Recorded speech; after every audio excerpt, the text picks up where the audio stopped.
Power star Pawan Kalyan షూటింగ్లు పూర్తి చేసే పనిలో బిజీగా ఉన్న సంగతి తెలిసిందే.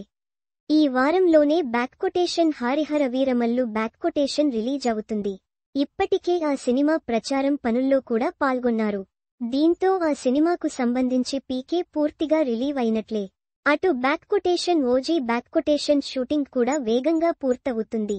ఆ చిత్రాన్ని సెప్టెంబర్లో రిలీజ్ చేస్తున్నారు. సెప్టెంబర్ తర్వాత ఆ సినిమా నుంచి కూడా రిలీవ్ అయిటంలే. ఇప్పటికే బ్యాక్కొటేషన్ ఉస్తాద్ భగత్ సింగ్ బ్యాక్కొటేషన్ షూటింగ్లో కూడా పాల్గొంటున్నారు. ఓవైపు పాలిటిక్స్ పనులు చూసుకుంటూనే ఉస్తాద్ సెట్స్ కు హాజరవుతున్నారు.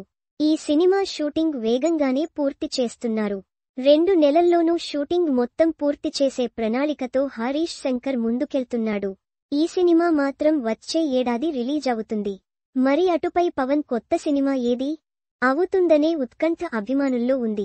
కానీ అసలు సంగతేంటి అంటే పవన్ ఉస్తాద్ భగత్ సింగ్ రిలీజ్ అనంతరం లాంగ్ గ్యాప్ తీసుకుంటారని ఆయన సన్నిహిత వర్గాల నుంచి లీకైంది. ఏకంగా 3 ఏళ్లపాటు ఎలాంటి సినిమాలు చేయకూడదని భావిస్తున్నారుట.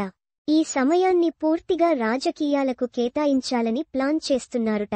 ముఖ్యమంత్రి చంద్రబాబు నాయుడుతో కలిసి మరో 15 ఏళ్ల పనిచేస్తానని పవన్ ప్రామిస్ చేసిన నేపథ్యంలో ఆ దిశగా ప్రజల్లోకి ఎంత బలంగా వెళ్లాలి అన్న ఆలోచనలతోనే పవన్ ఉన్నట్లు తెలిసింది. ఇదే నిజమైతే పవన్ సినిమాలు చేసేది మళ్లీ ఎన్నికల తర్వాతే అవుతుంది.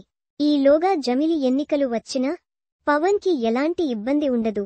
2029 ఎన్నికలైనా ప్రయాణం అధికార టీడీపీతోనే ఉంటుంది. కాబట్టి ఆ రకంగానూ ఎలాంటి ఇబ్బంది తలెత్తే అవకాశం లేదు.